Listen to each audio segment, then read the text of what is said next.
everyone, and welcome to another episode of the Unintended Receiver.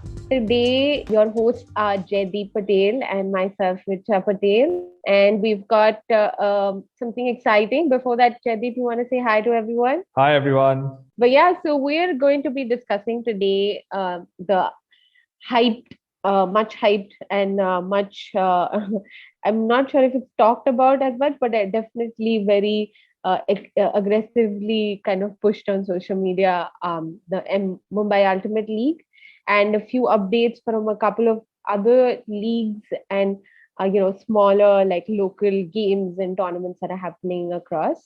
So yeah, let's dive straight into it. And what's the story behind MUL? Jaideep, do you have any clue, or should I take it away? Well, that's a fair question. Yeah, I think it's been hyped pretty good. Most people know about it because most people are on Instagram. And then since it involves players not just from Mumbai, despite the name, they're talking about it, right? So they hear about it in their circles and players flying in from, I think, as far as perhaps Delhi. I might be wrong, but yeah. So the word is spread for sure. People know about Yeah. it. I wasn't sure exactly who was behind it until we did some research. I thought it was Aniket for the longest time, but I just learned he's in Bangalore. So yeah, I'm curious, why did you think it was Aniket?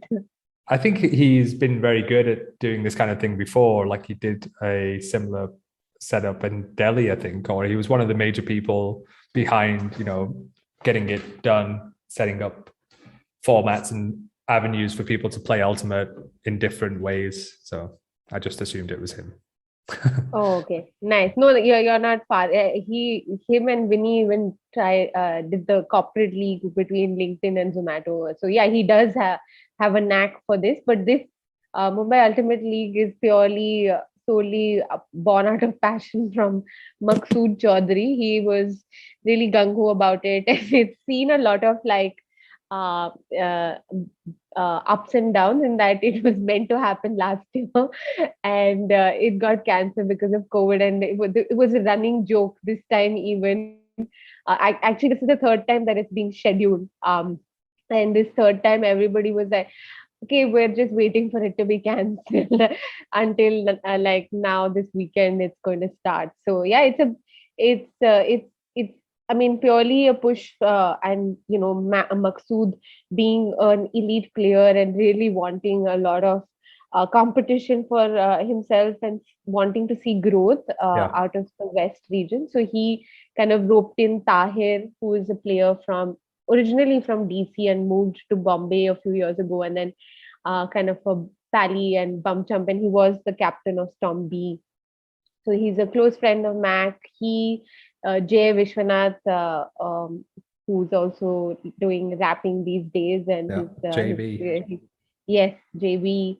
And yeah, everybody go listen to his song King if you haven't already. It's quite a catchy tune.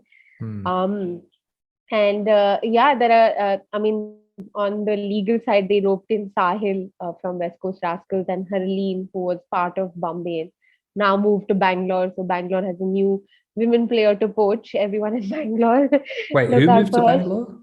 Harleen, she used to Oh. play in Storm. Yeah, yeah, she's Oh. quite, I mean, she played in IIM, I want to say. I mean, she started off, picked it up there, and then she moved to Bombay, and I am she's Ahmedabad. yeah, Okay. I'm not sure which one actually. I shouldn't be saying which one, but I know it's IIM. Um, and yeah, so she's moved to Bangalore. She's a new recruit for people looking out for women players in Okay. Bangalore. That's me. Like as we're recording, I'm texting people. Great. Okay, so Jaideep has a heads up on this, but everyone else, you can still convince Harleen. You can bribe her with some samosas. I think she'll appreciate that. Uh, Noted. but yeah, this was the core team, and obviously Rishabh, who's who was also key to the team that went to London, the one that sponsored the India team that went to London, first ever official or whatever selected team. So yeah, he's also part of the organizing team, and I think So the organizing team was very stacked in terms of coming in with resources, in terms of whether it was contacts for sponsors, whether it was getting the legal aspects down pat, and getting policies etc. in place. Um, and Jay coming in for mainly the hype, and making sure that the word gets out, and the league gets off the ground in a good way.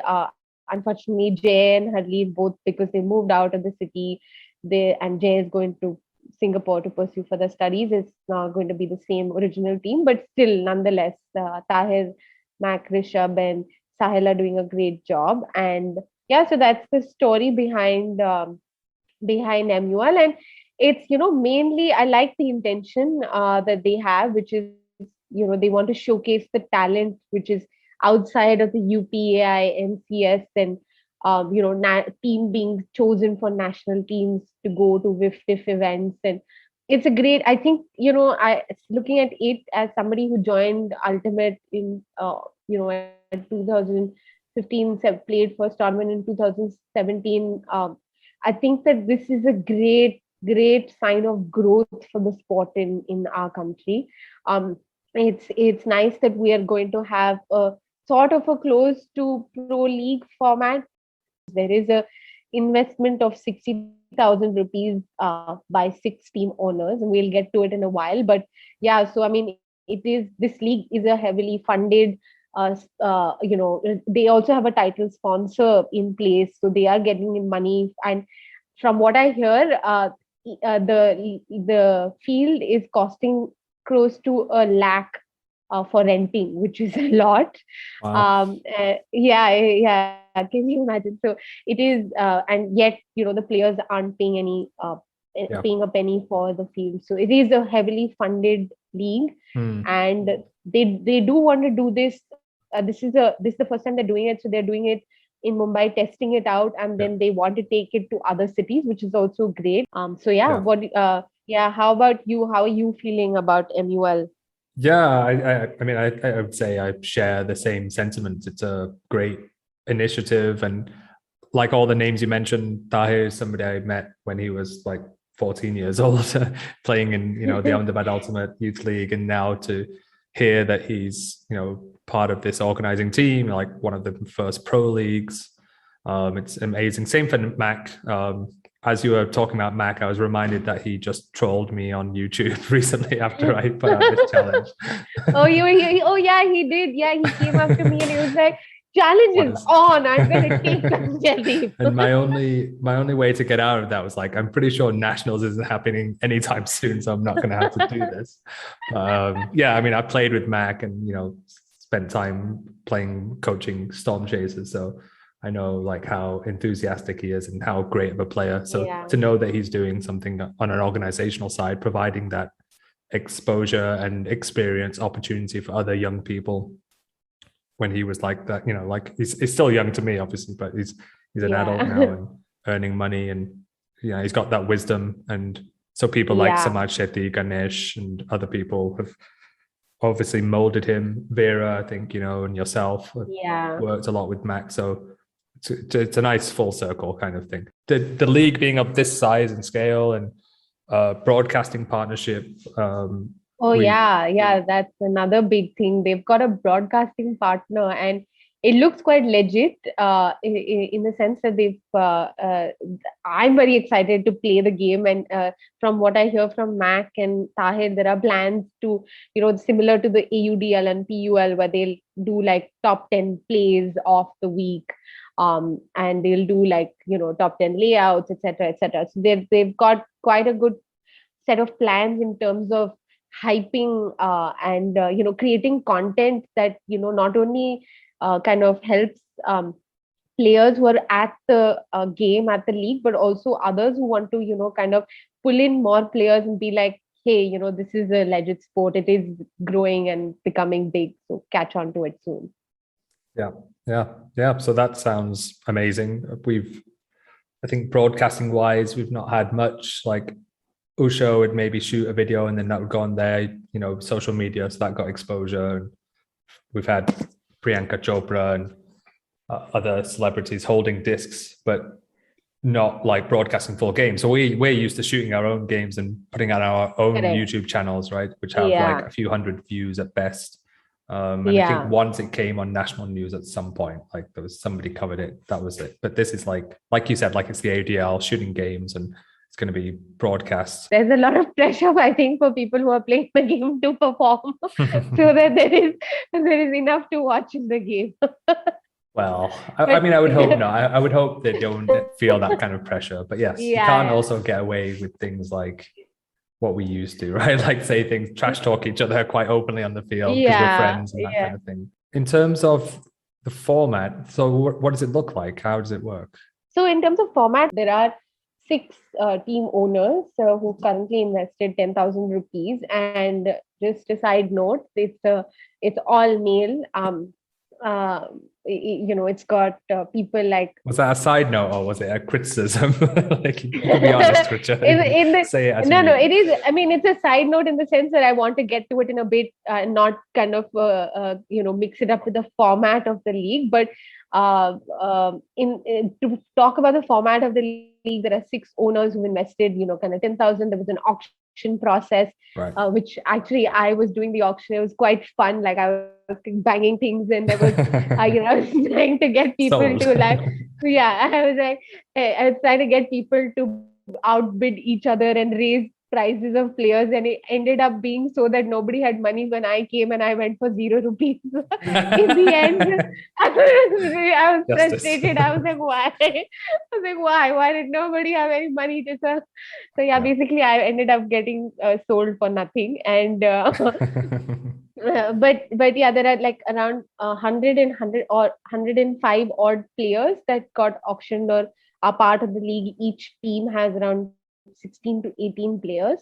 There are players coming from Pune, Ahmedabad, Surat, Delhi. So it does have a good representation from across the western, northwestern region. So it's I mean, it is going to be, I think, within the last 1 or 2 years, a first time that there's going to be such a like meeting of sorts, melting pots of sort, like lots of sideline chatter I'm expecting, because we haven't seen a lot of these people. Otherwise, just kind of heard things. But so it's and I mean, another side note, which we can get into a little later also, is that the gender ratio for this is a 5:2 ratio, which is a factor of, lesser women players who got drafted or who submitted interest. And also because this league was cancelled a couple of times, a lot of players kind of moved throughout the process. So that's why there are women players who would have originally been in this city or available to play but are not anymore.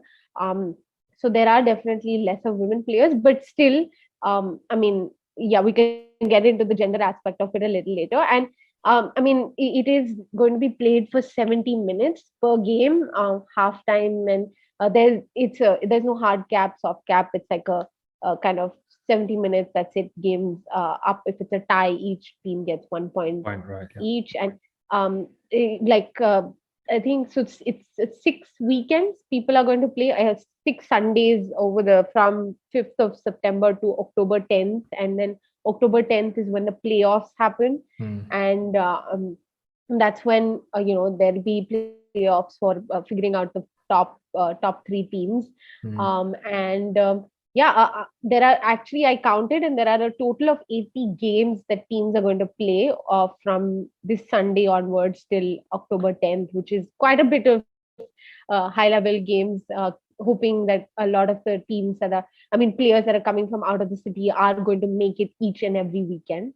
I think it's an exciting format. They haven't adapted a lot of the AUDL or PUL or other kind of pro league formats wherein there's no quarter system, buzzer beaters, etc. I think that the format could have been slightly changed to be more inclusive or more conducive, so that women players, even though it's a 5:2 ratio, could have got more playing time. but yeah, and getting to the side note, I think that I mean, it is a shame that there are lesser A team owners, so lesser women calling the shots in terms of what they would like to see their team being, and also the fact then that them not having a voice to be pushing for the agenda, saying that hey, let's still do 4-3 and not to 5-2. So I think that having the women at the table as an owner, and as somebody who's a critical voice saying, looking out for the women gender would have been good. But yeah, what are your thoughts? Um, oh man, you covered so much, but yeah, absolutely. I mean, just to just talk about the gender aspect, it is, I would say that's a step backwards in our evolution of ultimate frisbee in India, because it's a huge problem. I think, particularly, it's a huge problem across the world, but I think it's even more so in places like India, where there's been a Yeah, gender disparity for so long. And yeah, ultimate frisbee for many of us was a avenue to address this and actually create correct, this kind of bubble almost, or a community that you know strives to bring about gender equality. I mean, we're still working on it anyway, and there are lots of flaws in that process. But overall, I think it's been amazing that we've moved from 5-2 to 4-3. And then even when we moved to 4-3, it was still like four men most of the time, right? Or four males. And yeah, then with playing more with the whiff diff rules, where you switch every 2 points. And now we're going to probably experiment with women pulling as well. On the correct, points where it's for women, it has to correct, be that gender pulling also. And this correct, feels like we're MUL is creating something that is just easier to execute. That's what it sounds correct. like, right? Yeah. And it's not ideal. I understand why they made that decision, um, because of what you just talked about. However, I would have preferred if they just continued to strive to keep it 4-3, 4-3, Or 3-4, three. whatever. Even if less Yeah. players came or less money was invested, that's not really about that. So I'm looking. I mean, I'm interested to see how it'll play out. I mean, I see one positive in this, that, at least until now, all the teams that have been announced, they all have women captains, which is a good thing. Okay. But yet, having the gender ratio of 5-2 still gives women less playing time, because each team, I mean, currently has around 5 to 6 women. Yeah. I mean, I think that the women could have played a 70-minute, and there are two games in one day with a gap Okay. in between. So a 4-3 ratio was definitely doable. But yeah, like you said, I mean, maybe I honestly think that if there was a woman owner, team owner, this could have been addressed, and we could have stuck it out, and we needed a stronger voice. But yeah, I mean, and I can't complain actually, because I was asked by Ganesh to Right. co-own one of the teams, Yeah. but unfortunately I don't have the time. And so yeah, I think that there is an issue of time being a commitment, and I would love for other women Yeah. in this region to step up and take more Exactly. Yeah. ownership. And yeah, hopefully that will happen in the next phase of the league. Yeah. And that's a good point, right? Like, I think for somebody like yourself who does so much already within the Indian ultimate community, we're asking the same women again and again, right? Like, Yeah, yeah, I would argue even that Meghna's been doing a lot before. She was on the NTC, she was part of the executive board, now she's president. Like, it's the same names. yeah, And so I think as a yeah, community, we also need to broaden our minds to say, like, okay, why couldn't it have been, anybody like Archana or, Nirbha? Like, exactly. did those phone calls go out to those people? I don't know. I'm just posing a So question. I don't know the process, and it'll be good for us to get a response to this. So Yeah. I'm sure that the team will be listening to the podcast, but it'd be nice to know what was the process of getting these six owners, or choosing these six owners. Yeah. So in fact, I was, when I was seeing the owner list. So again, nothing against these specific owners. They are wonderful people. I know each one of them,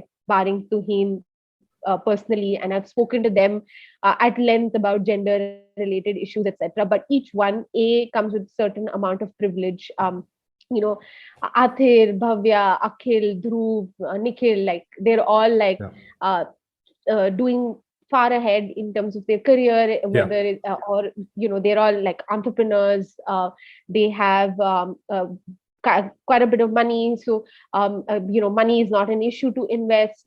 Again, they're men, so I'm not saying that it would be the case, but house chores, etc., house responsibilities, etc., are lesser. So there, those kind of time investments, etc., also get taken away. And I think that's a practical issue on ground, where other women like Nemo or Maitri, etc., they could have owned a team very well, but they have certain practical barriers to owning teams, and being coming into positions like these and making their voice heard. So yeah, that's another whole issue outside of the game that we cannot address in this one particular episode. But there is a lot of privilege, and I hope that these men who are currently team owners, and I know that they are trying to do this by having women captains, but it'll also be nice to see in game, right? How are this being distributed to women, etc. Like that will also be another measure for seeing how this impacts.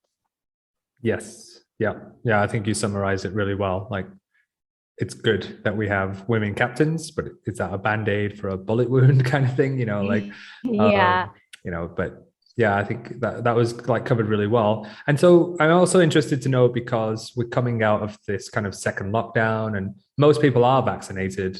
However, the UPI is putting out the numbers, and I think the timing seems quite correct. Like, we're at the time where we can have games, but what have the organizers said around COVID-19 policy? Yeah. So I mean, it's a bit funny. So I think that the policy wasn't put in place until quite late into the organizing. And I actually went up to Dhruv and not went up, but like did have a detailed set of questions after the policy came out. The policy is very simple in the sense that it says that every player is mandated to have at least one vaccine dose. And they're supposed to get their second dose. Most players are meant to get their second dose during the league season, and it's been asked of players to not delay their second doses for the games. And so that's really the policy, that people can actually come play as long as they've got their one dose of vaccine. Second dose, people should get it if it's falling within the league. And it's not as strict as the UPI policy. And I mean, I guess people are just very eager to play. And I have raised the concern that it is still a safety. There is a lot of safety and cause for concern, right? We're still playing in a pandemic. So even the players coming from outside, if it is mandated by the state government to get an RT-PCR test, the players will need to submit it anyways, right? Coming into the city. Okay. But the MUL organizing team isn't mandating an RT-PCR test. They haven't called out the need to wear masks during game. I haven't heard anything so far, because I think earlier in the first wave we had UPI and other countries also having this rule of sanitizing the disc every 10 minutes or after every point. Again, I haven't heard of anything similar in this. So when I'm going to the game on Sunday, I'm wearing my mask, I'm carrying my own sanitizer and sanitizing myself after every point. Bathing in sanitizer.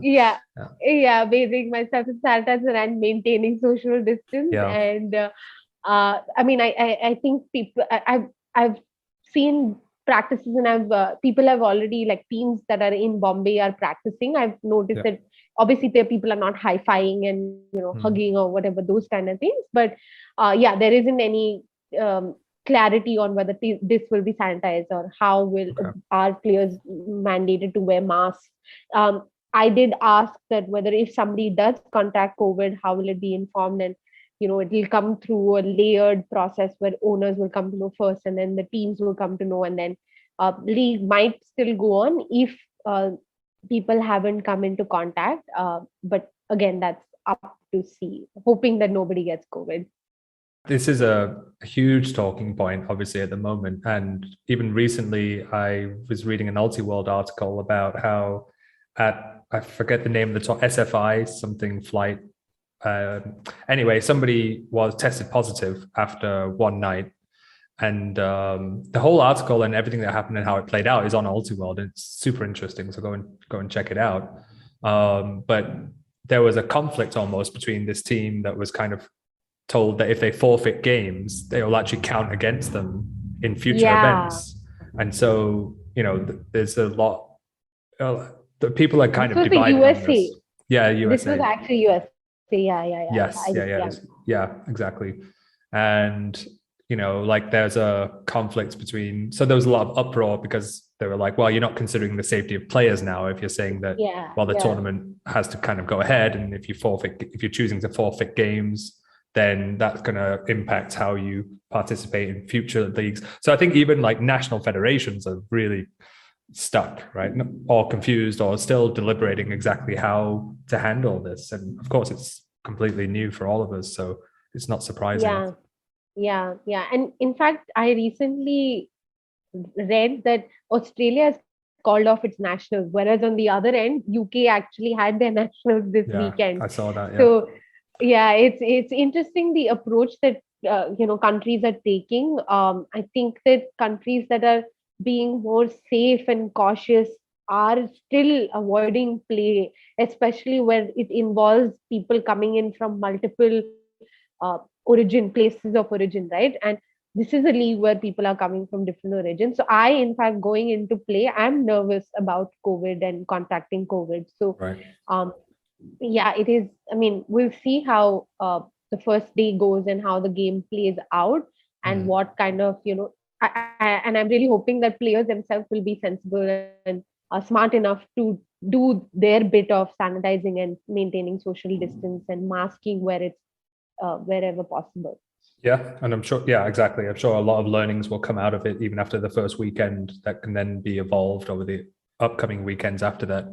So yeah, as we've been organizing events here, I've learned a lot. I think having a COVID officer really helps. So I was the COVID officer, the first one, and just dedicating one person to this pandemic, basically, and running events, and because there's so much to take care of. And then just like being a safety officer, you have to give that person full breadth to say and do, all their rules and implementations. And it takes everybody to do it. Everybody has to be on the same page about whatever rules are being put in place.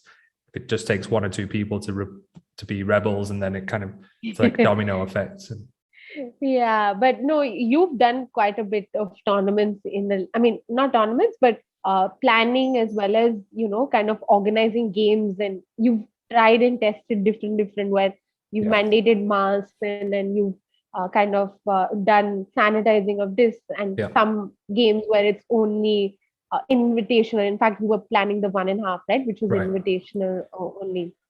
And recently there was an event or a league in Chennai. I don't know if they I hear it was invitational, but again, I'm not sure what was their COVID policy, or it'd be interesting to know even what was their policy. And again, in the social sector, there is something that we have, which is a community of practice, where it's people learning off of each other instead of reinventing the wheel. And I think at some point in time, it would be nice that all the organizers, people who've been organizing different leagues, etc., come together and exchange learnings into how can you host a league in the most safest kind of environment for players. Yes, and that's exactly why we have a national federation, right? That's why it was set up. Correct. It was to unify and share knowledge and information that was otherwise happening in pockets. So I think the best placed group of people is the operations team, who's hearing news and speaking to people in all cities about what's happening. And so we trust that they have the best perspective, and the advice that comes from the UPI, it's all there on the website, is what would be best practice, I assume. Correct. Like that seems to be the case. Yeah. I think the tracker has been good so far in terms of just mandating where you can have leagues and, kind of practices training. But I think it'll be nice also for UPI now to kind of come out with a kind of a learnings of how to host a league or how to host a, intercity kind of a game, because people are still doing it. And so, it'll be nice that UPI, please do come out with something like that. They're coming out with the guidelines for NCS intra-city games, leagues, whatever they're calling it, this week. They've already announced last week that this can happen, basically. And in Bangalore, teams are playing each other just last week. So now it's just a question of whether that game can be counted towards their rankings. And things like the gender ratio is a big one. Yeah. Are you talking about the one between L2F and Airbenders? L2F Airbenders, ATC Slip Disc. There's a few that have happened. Yeah. So, but now we can start thinking about whether it can be part of this, NCS or not. And it actually just comes down to the captains, right, deciding, or the two clubs saying, well, do we want to stick to this, and do we have enough players to actually fulfill the NCS rules, that kind of thing. And if both teams agree, then it can, which is great news, because it almost feels like we're back to, playing in a championship series. Yeah, at least giving ourselves a false sense of belief that we are playing. Taste it, and then the third wave comes, and we're like, okay. Talking about teams and players, I think we can discuss, I think, a little bit about who are the star watch out players in teams and which teams are most likely to win. Let's see if I agree or not. I'm going to judge. Okay, you're going to judge. So, especially because you're one of the players, so you have a bias. Yeah, exactly. I know. I have a bias, but I mean, you've seen the teams, right? And I think that from the current squad or players on the roster, I don't know how many are actually going to even make it, but I feel like the team Afterburners, I think, is a really strong team, and they're a strong contender in winning, even though the MUL organizing team feels that Icebreakers and Grumpies are the two teams that are most likely to be in the playoffs, or the top two teams.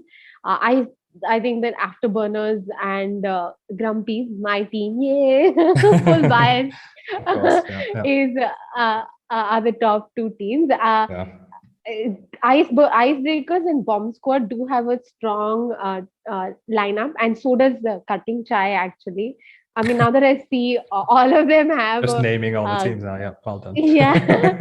No, but I mean, if I were to rate it, I think on paper it looks like Afterburners, Grumpies, because of my bias, Icebreakers, Bomb Squad.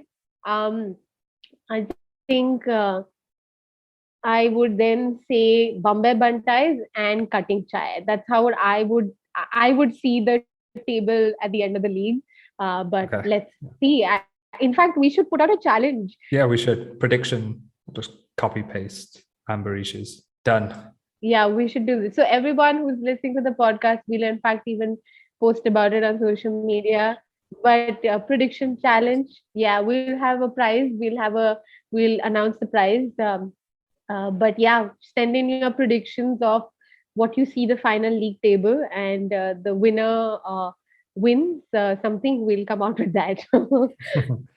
No, I agree. I mean, having seen the squads, and I mean, you are a star player, Richa. Come on, let's. I'll say it on your behalf. So your team looks stacked. However, there's a lot of unknown names to me, and it's absolutely true that in the last 18 months, because I've not been able to see anything or see games, that players could have evolved and changed. But based on what I know from the nationals scene, players like yourself and Sandeep, Sam Mishra, Nirba, Shubham, Sunil, Akilesh, who I know coached because I coached him in Ashoka, Sachin. That's a pretty stacked team. That looks good on paper, like you said. Yeah. So Sachin, actually we have, so in terms of handlers, we've got left and right. We've got speedy handlers like Sandeep. We've got downfield cutters. I mean, Archana Negi is really, Archana and Nirbha both really great receivers Receivers, yeah. and great in cutters. We've got Singhvi again, really solid handler, amazing break throws. So, I mean, yeah, we are definitely a team that can swing and, make a lot of plays, big plays. We've got um, Sunil, Sam, Sachin, who can sky a bunch of people on the other squads. So yeah, it is a definitely stacked team. But on the other hand, afterburners, I mean, they've got like Ananya is a great younger talent. She's grown leaps and bounds from Storm B to now coming into Storm main team. There is Ajay, who's also from Rascals, again really fast. Yeah, I know him. Yeah. Utkarsh really fast. Yeah, and Manan is a newer recruit, only played since last 6 months, but again really good throws and receiving capabilities. Used to play football. Anish also really amazing game sense. Puts the body on the line. They've got Gajju, who's a very strong Oh yeah, handler. yeah. Yeah, so they've got Yasha as well. I haven't seen her play much in a while, She's so a lefty I'm not handler. correct. Yeah, I know. Yeah, so and she does the, if there's a zone, she's quite capable of breaking through Yeah. from the center. Yeah. So she's got a lot of arsenal in terms of throws. Yeah. In. And did you mention Jay Vish? Yeah, Jay is not going to play. I think I'm not sure if he's in the country. I'm not sure. He last I heard he was doing online classes, but I don't know if he's in the country. I'm guessing he will come and play. And So have a big impact. Yeah.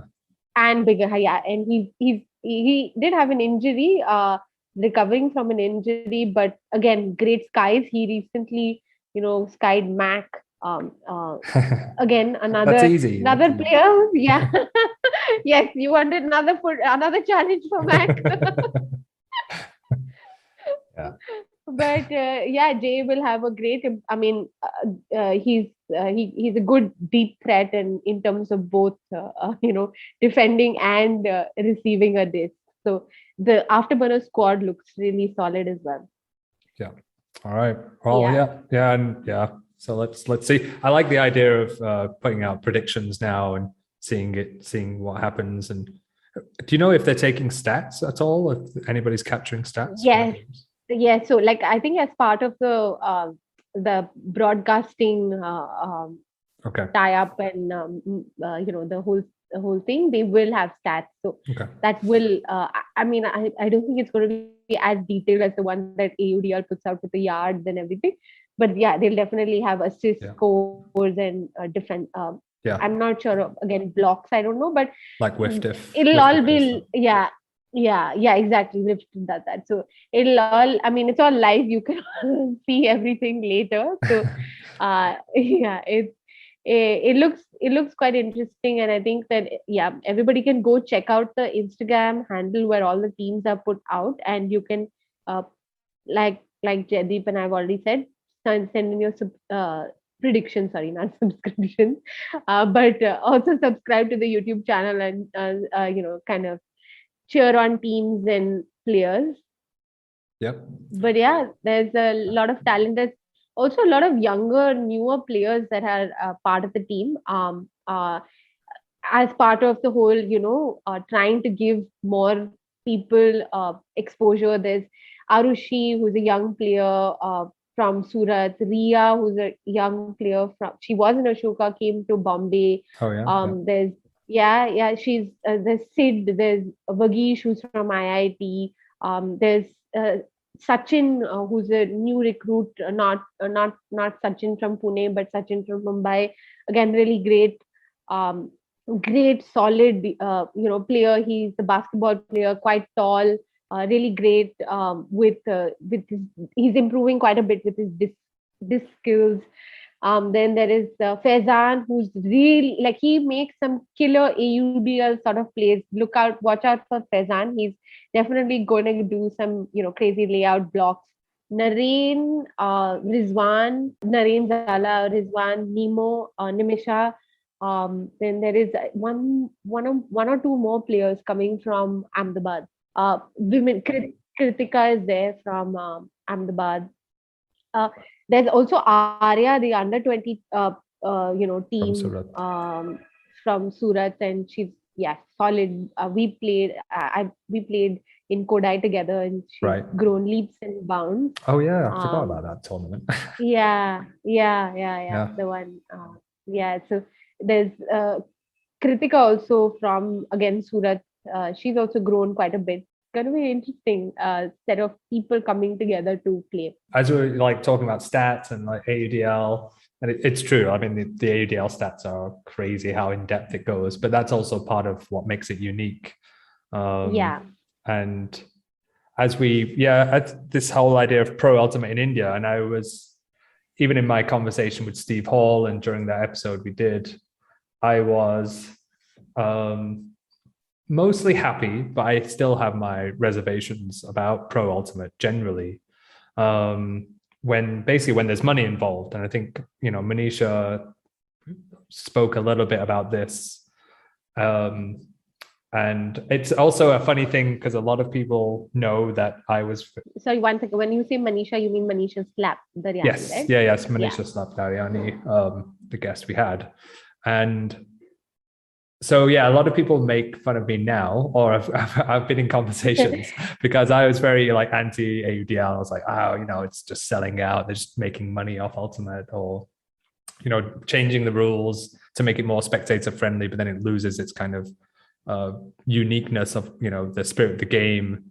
Not having referees, one of the few sports in the world that doesn't have referees. And now 9-to-1 Ultimate is in a partnership selling discs and merchandise and promoting it across social media, which is true.